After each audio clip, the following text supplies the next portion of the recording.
Hi everyone, Michelle here from the Lake George Land Conservancy, welcoming you to our final presentation of the Living Lands Series for the 2020 season. Thank you so much to everybody that's tuned in this summer and for your patience as we've created this platform for these presentations virtually.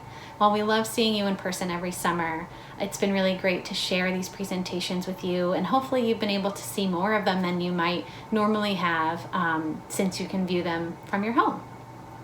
Tonight's presentation is the last one in the series, and for this one we are featuring Paul Cummings of the Chazen Companies. He's also an LGLC Board Member, and he has been helping us and guiding the Bolton Recreational Hub plan throughout the past couple years.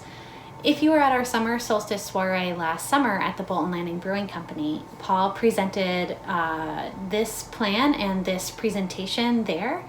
But since then, there's been quite a few updates to the plan that we are really excited to share. So we hope that you'll tune in and like to hear about what's been going on over the past year with the Bolton Recreational Hub plan. Also, you may have heard that the Lake George Land Conservancy is in the middle of working to protect the Bradley's Lookout parcel, which is just to the south of the Pinnacle and right behind the Conservation Club in Bolton Landing. And we're really excited to connect all of those trails and create sort of a conservation park up in that area. Paul will talk about that around minute 23 of his presentation, and he'll show you maps and talk about what the LGLC has planned for that area. So we hope you enjoy this presentation, and let us know if you have any questions or comments. And we hope you've had a great summer, and we look forward to seeing you very soon. Enjoy the presentation and take care. Hello everyone, and thanks for joining. My name is Paul Cummings, and I'm a board member of the Lake George Land Conservancy and also helped craft the Bolton Recreation Hub strategy. And we thought it'd be nice to give everyone an update on how the strategy is going in 2020 and also provide an overview of what is the Bolton Hub strategy all about. This is a similar presentation we shared last year during the summer solstice event that was hosted by the Next Gen Committee. Our overview for this presentation includes going over the background for the project, which includes a brief summary of what is watershed conservation, why are we trying to protect uplands, and how does the outdoor recreation economy help achieve that goal. Then we jump into what is a recreation hub, and to get a better understanding of that, what are some examples? Ultimately, we want to share with you what is Bolton Recreation Hub vision and how do we get there. The good news is there's been a lot of progress to date. Watershed conservation. Here we have a picture of Lake George. We also can see what we refer to as its uplands or its watershed. And I think we all have an understanding that what we do upland can impact water quality. We call this surface runoff or stormwater runoff into a lake. And there's different ways we can prevent that from happening. We can design really good projects with stormwater management controls, but the best way to protect the lake is by protecting the land that protects the lake, which is the mission of the Lake George Land Conservancy. An image to the right shows how the more developed an area is, the more runoff can happen and the less infiltration will occur. Ultimately, we want more infiltration and to treat stormwater where it falls. So protecting the land helps protect what mitigates stormwater runoff the best. In Lake George, there have been changes. For those who've been here for a long time, none I speak with, they do see change over time. Those who just visit or may have not been around the lake all that often, or for that many years, may have not noticed some of that change, but because it's so incremental. Several years ago, our friends at the Lake George Association developed a data atlas where they did lots of research on the lake and the type of growth that it's seeing and might see in the future. And it pointed out that while the population isn't increasing all that much in the watershed, the amount of housing and other forms of development certainly are. This graph here shows just that. The population inside and outside the watershed maybe not necessarily growing, and the housing, however, inside and outside the watershed growing at a faster rate. And I think we all experience that, whether that's second home ownership and other forms of development. And that new development can have an impact. Again, really good management practices and design during those developments can help prevent a lot of those concerns that relate to stormwater runoff. When we look at what developments happened in the past, we can see, starting in this analysis in 1960, where there's a number of little red dots that you may be able to see on the screen there, representing the different houses. Here in 1980, we have additional houses, and then in 2015, that many more homes, which adds up. We're still fortunate that the amount of imperviousness in the watershed is relatively low. We can see here the different types of development we may see: very high density, maybe moderate density, and then sporadic development. Fortunately, over 90% of the lake is undisturbed. However, there are sub-watersheds or catchments in the watershed that are experiencing higher rates of imperviousness. And on this scale, it can become an issue. For example, Westbrook has one of the highest rates percent-wise of impervious. And we know that Westbrook has had issues with respect to stormwater runoff in the past. Fortunately, through an effort, many of the organizations and municipalities around the lake, projects such as the Westbrook Conservation Park really helped to improve the water quality in Westbrook. However, that's not necessarily something we want to be doing for every single catchment and tributary that comes into the lake. And again, the idea of conserving as much upland as possible, or working to make sure that the development we do have is positive and has good stormwater management practices, is what we can do to help mitigate that impact. Moving forward into the future, the LGA, as part of their data atlas, also looked at the full development potential of the watershed. Again, that figure that shows in 2015, all the little red dots showing the various housing approximate location. On the left, we can see all the municipalities that are around the lake and the amount of development that they have within the watershed. And based on the regulations, including zoning, the existing conditions like steep slopes, wetlands, and then also taking into account all the protected land and the property configuration, a build-out analysis was prepared and showed that approximately double the amount of development could happen in the lake if everyone were to develop their property to the maximum extent. A scenario that's not very likely, but it does go to show there's still quite a bit of development potential within the watershed. As we can see in the figure to the right, all those little yellow dots show approximate locations that homes and other forms of development could be built. So how does promoting outdoor recreation from an economic standpoint lead to upland watershed conservation? Well, before I can answer that question, I think we should talk about the outdoor recreation economy as it is. One, it is a large business. The amount of spending in outdoor recreation is significant. While these numbers are from 2017, I'm interested to see what, in this COVID-19 era, what spending might be in outdoor recreation. While consumer spending may be less overall, anecdotally, people are out and about and enjoying the outdoors much more. And so it may mean there's that much more spending occurring. Regardless, it is a massive part of our economy. Nearly $900 billion, 7.6 million jobs, etc., and lots of local tax revenue. When it comes to jobs and compared to other industries, it's equally significant. Looking at construction, finance, computer technology, etc., it's one of the largest employment industries. It's important to note that when we talk about outdoor recreation, it also includes boating and some of these other uses that there's a lot of spending on those sorts of things. So if you were to isolate the actual hiking portion or climbing portion or those sorts of things, those numbers might go a little bit lower. But again, I think the message is that outdoor recreation is a pretty significant part of the economy. And people come to the lake to boat as well, even if they're not hiking, but they also enjoy looking at those uplands that are preserved. That's part of the one of the great qualities of the Lake George watershed and the area. For New York State, again, the outdoor recreation economy is significant, $41.8 billion in spending, over 300,000 jobs. Local revenues, state revenues, 3.6 billion. It's significant. I think you could talk to any elected official at the local level or the county level and look at the revenues that relate to consumer spending and outdoor recreation, and you'd find that that's very significant. The question is, who's coming and spending money on outdoor recreation? And in summary, it's traditionally been people who have higher incomes and a higher educational attainment. That said, and I think with recent news, I think we realize how important it is for all of us to have an opportunity to go outside. So while a certain portion is spending more, it's important to provide outdoor recreational opportunities for all individuals of all socioeconomic status.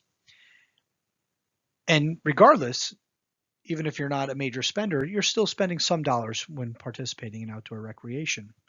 But the point is that it is a high generating revenue economic development tool. Here we can see what are the types of things that when people enjoy outdoor recreating, they're spending money on. It's certainly not just buying gear or paying a fee at a park. It's all the things that go with it. Again, buying the gear like retail trade, arts and entertainment, etc. Anecdotally, we see that mountain bikers, for example, travel how many multi-day trips a year and spend on average $382 on each of those trips. A study in Vermont of a recreation trail system showed 410,000 people visiting, spending $30.8 million, or developing or resulting in $38 million in economic activity annually. Area communities such as Newcomb, with very small populations, we're seeing 100,000 people visit their trails. In Indian Lake, 60,000 people. This is somewhat of a dated figure. The Pinnacle in Bolton was seeing well in excess of 7,000 people, but at the time of this presentation, it was around 7,000. Mountain biking recreation areas just in Queensbury have become the second most popular mountain biking destination in New York State. So again, visitation and consumer spending in outdoor recreation is significant. So what does that mean for a recreational hub? And what could that mean for Bolton? Well, a recreational hub, in short, are communities or areas or region where there's a synergy between the local economy and the natural landscape, and then the local community and the residents as well. It's a place where people come to visit because of the natural beauty and be able to partake in the outdoor recreation. But while they're there, they also really enjoy the culture of that community and want to be able to vacation there, go out to eat, shop at the local shops. And the end result is a local economy that supports jobs and local businesses. And that symbiotic relationship recognizes the importance of conserving those natural resources and providing high quality natural outdoor recreation opportunities because of its importance to the economy, in addition to its importance intrinsically to the natural landscape or a particular environmental resource. When you go to a recreational hub, and many of you may have experienced them, you see things like high quality purpose-built mountain biking trails, hiking and trekking trails, backcountry skiing opportunities, cross-country skiing trails, kayaking, canoeing, blueway trails, equestrian trails, and including some motorized recreation like snowmobiles and four-wheelers. But again, the idea is that these are purpose-built trails, purpose-built recreational facilities that are high quality and a destination. When we talk about purpose-built trails, it's important to point out that we've often benefited from very historic trails that the state built in some instances many years ago. Sometimes those trails, it wasn't always envisioned the number of use they had, or maybe didn't use the best design and sustainability practices, and really are primarily for rugged hiking. And frankly, some of them need a pretty serious upgrade. So when we talk about purpose-built trails, there are industries and designers and professional standards that can be used and leveraged to guide high-quality recreation trails. I think mountain biking, cross-country skiing, trails such as this are probably some of the best examples. For those of you who enjoy mountain biking, you know a good trail when you see one. For those of you who enjoy hiking, you can tell when a trail really has just eroded and is not as sustainable, and perhaps navigates through some resources that it otherwise shouldn't have.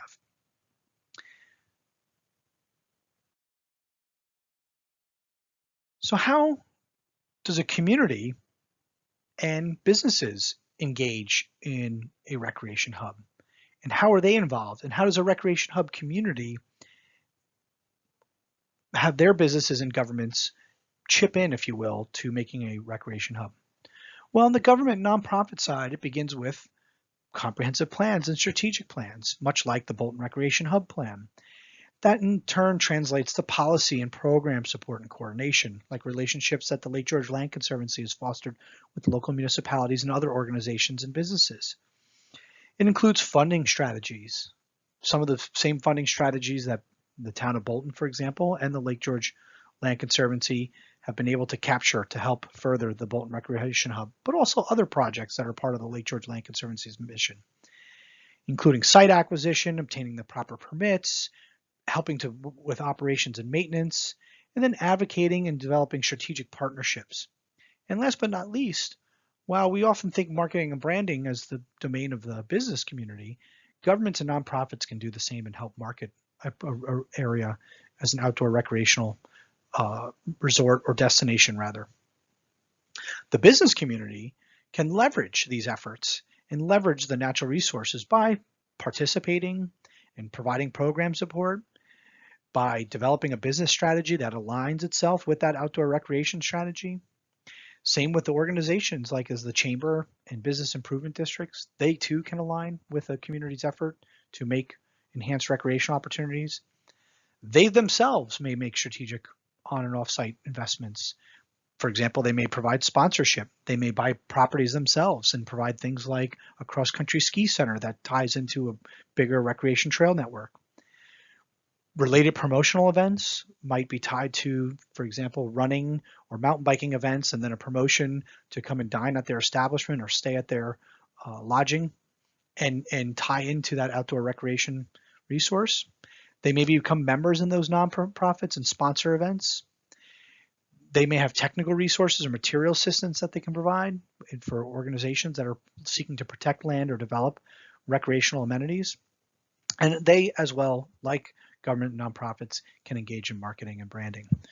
And so again, using the term again, symbiotic relationship, government, nonprofit, and the business community can really converge and do in these existing recreation hub communities converge to create world-class or regional destinations that support a local economy that can then in turn help support conservation.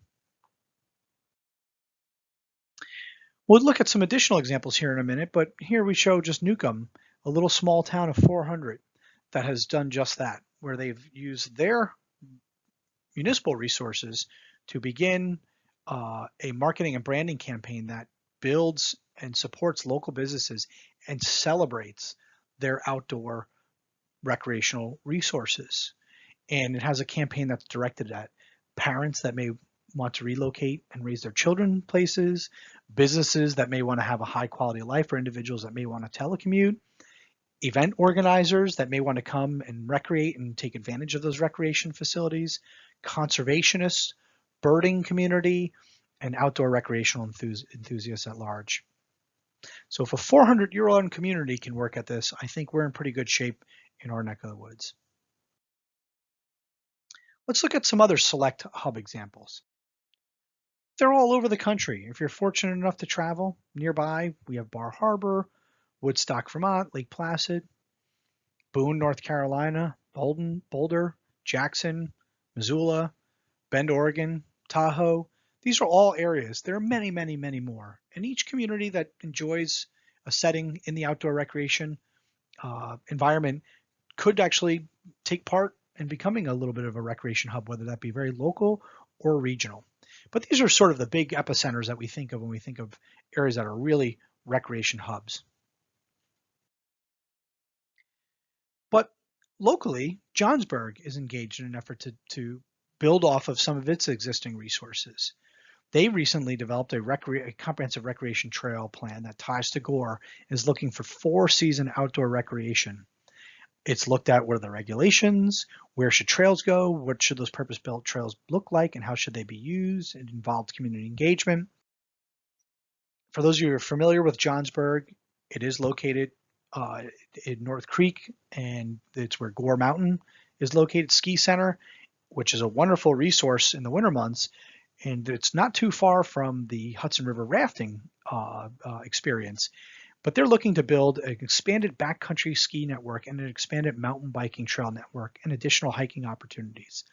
And the community-driven plan is really trying to capitalize on its outdoor recreation amenities and tie that back to their local businesses in the hopes that people will come and live, work, and play in North Creek and take advantage of all these interconnected resources that are offered year-round experiences.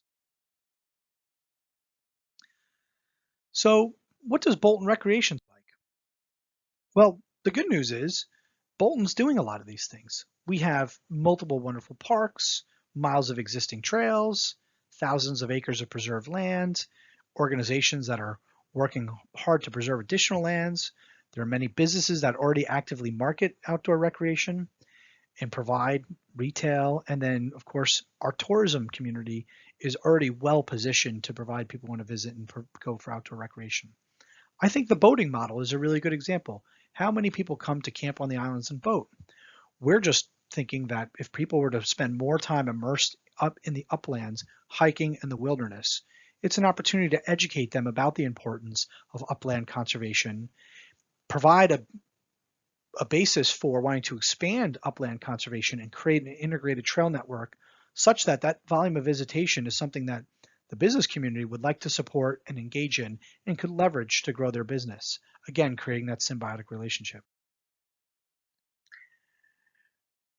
The overarching theme, however, of what the Bolton Recreation Hub could do is to build those purpose-built trails, create and foster what we call ambassador sites, create more thoughtful, well-designed supporting infrastructure like parking and restrooms.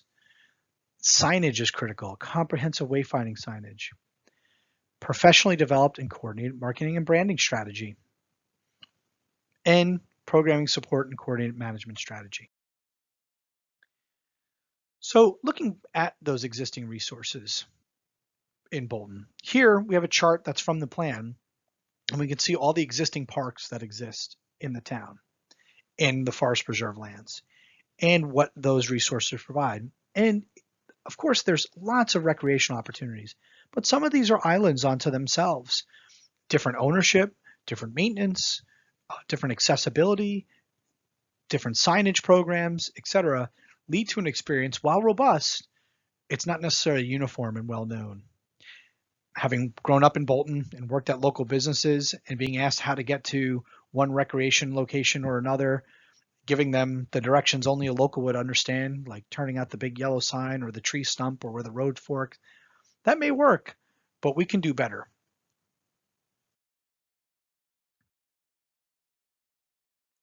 And so now we think that we can look at pockets where improvements and linkages could link these existing resources. Here I'm going to walk you through the bigger vision. On the left-hand side, we can see Bolton, and we can see those existing resources we just pointed out. There are a number of hot pink areas we'll show where we think conservation efforts should be focused. It's important to point out that those conservation efforts need to be working with willing landowners, and that these hot pink areas are really only to signify areas you may focus on and engage select property owners, again, if they're willing and interested. If not, alternative routes need to be explored. But currently, no routing specific property use without property owner consent is being considered. We're just showing areas where conceptually connections could occur. That said, there are areas that are either already owned or, since we've updated create the plan in 2019, have now been purchased or in the process of being purchased and can be added to the Bolton Recreational Hub experience. So we want to walk you through some of these locations. The figure on the right is one of our first figures. It corresponds in the figure on the left to the bottom, what we refer to as map 1, and it highlights the Pinnacle and Conservation Park area. Here we can see the Conservation Park, the very popular Pinnacle, and we envision an opportunity to maybe one day hike from out of town, upland, to a path to be determined, along Potter Hill Road, and then ultimately either along Edgecombe Pond to the Pinnacle, or potentially now up and over Bradley's, which, as we now know, and at the time of the drafting of the plan, was not possible. But it's exciting news that we all know now, hopefully, if you hadn't, it's very exciting news that Bradley's property that's on the backside of Edgecombe Pond is now working with the town of Bolton and the Lake George Land Conservancy to sell that property to add it to the open space resource. So in this instance, the trail alignment can really be reorganized to improve the parking scenario so it's not on the road near any neighbors and can be moved around, and then now connect it with the Edgecombe Pond resource. And so right now, the Lake George Land Conservancy and the town of Bolton are looking about how that trail network can be enhanced and improved along with parking. And so this is a project that's well on its way. We consider this area an ambassador site. It's really a hub within a hub where you could drive to and see the comprehensive wayfinding signage, learn about the rest of the town through signage and pamphlets, and go on to a really wonderful hiking experience that could be used all 4 seasons. As we move throughout the town, we see Cat Mountain and Thomas Mountain. And here, we think there's opportunities. The town has already put in a wonderful new parking area at Cat Mountain.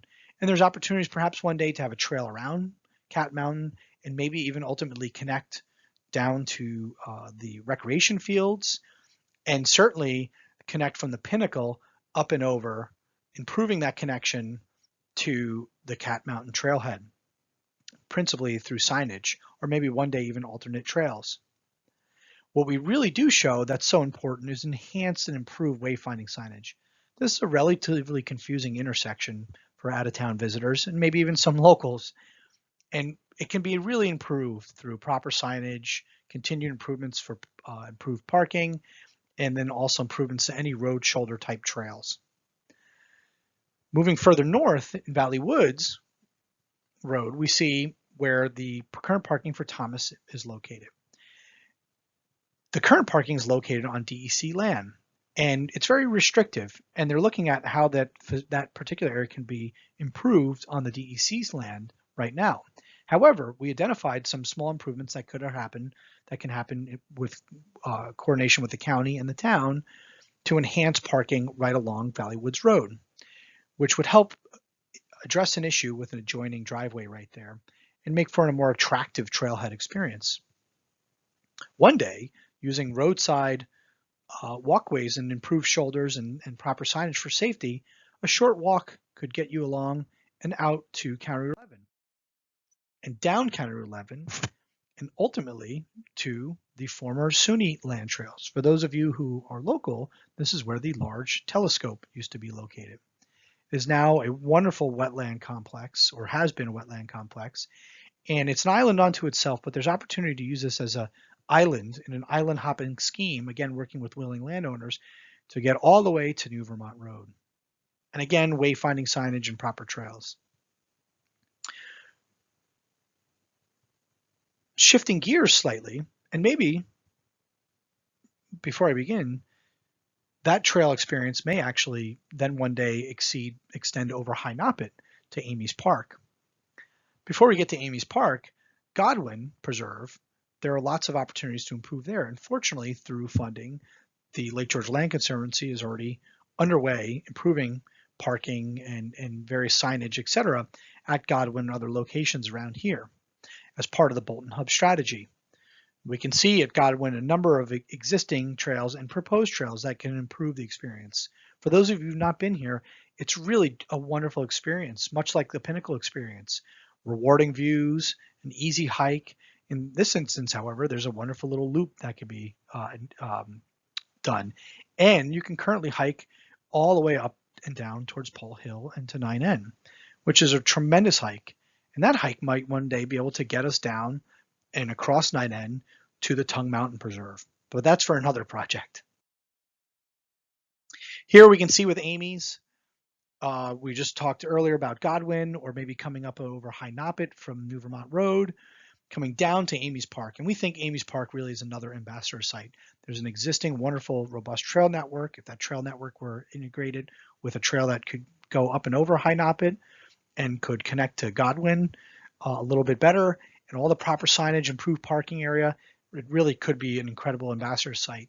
And taking into consideration all the dirt roads that are around Amy's Park that could be for really fun, easy family bike rides or equestrian trail riding.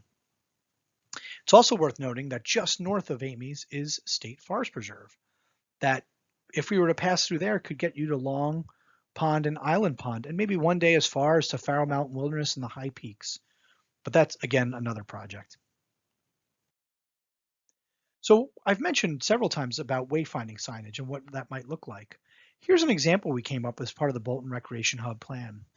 And the Lake George Land Conservancy is using this scheme a little bit, or starting to advance this scheme, particularly the trail kiosk design that they're now implementing at many of their preserves.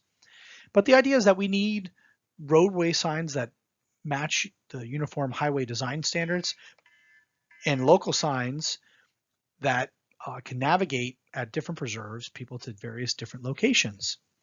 And that signage experience should be very similar visually throughout the community, so that when someone's getting off at exit 24 County Route 11 or coming up 9N or any which way into the community or south on 9N, that they can easily navigate and find where these facilities are and see a coordinated graphical experience. It's also nice to point out that these signs can help promote and piggyback other local economic and events. There may be opportunities for posting for different events in town that correspond with outdoor recreation, whether it be dining experiences and various promotions for different business opportunities. Obviously, we'd want that to be coordinated so that it wasn't haphazard pinup signs. But the idea, again, is that there's a symbiotic relationship with local businesses and our outdoor recreational opportunities. Also important as part of the Recreation Hub strategy is the education. When people come to recreate in these areas, the signage and any information related to that signage, whether they be QR codes that hyperlink to web pages, pamphlets, what have you on these signs, is intended to educate people not only where to go, but the importance of conservation and how they too can become involved in upland conservation. And that's a key concept behind the Recreation Hub vision, is that a captivated audience that's enjoying these outdoor recreational pursuits will be that much more supportive and engaged in future conservation efforts and ongoing conservation efforts, including trail stewardship, supporting the town and the local and the Lake George Land Conservancy. Downtown, the signage may have a more urban feel. The town has already started using a similar signage program, so the idea was to piggyback on that existing signage program and the local architecture to show a more refined urban signage scheme that would happen in the downtown that corresponds with the signage that's upland.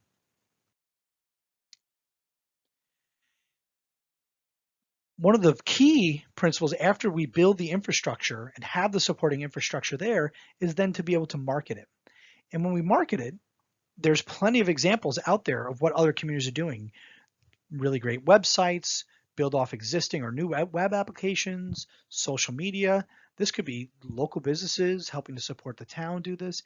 It could be a collaborative effort. It could be the Chamber of Commerce, all to be figured out. But using social media and promotions and events and getting publications in magazines to promote Bolton as an outdoor recreation center and a place to come, live, work, and play. And when the totality of the infrastructure is there and available, and all of the marketing and the partnerships are involved, and a captive audience is coming to participate and learn about the importance of upland conservation and also as well as the recreational opportunities that it provides, it can make for a tremendous experience and a self-fulfilling plan that can support the local economy and conservation. And so there are a number of ways that if you're listening that you could get involved. You could support watershed-based conservation, like taking part in partnering or supporting the Lake George Land Conservancy. You can, just by virtue of you recognizing the value, the economic and open space value, and appreciating them, and maybe finding other ways to support through stewardship.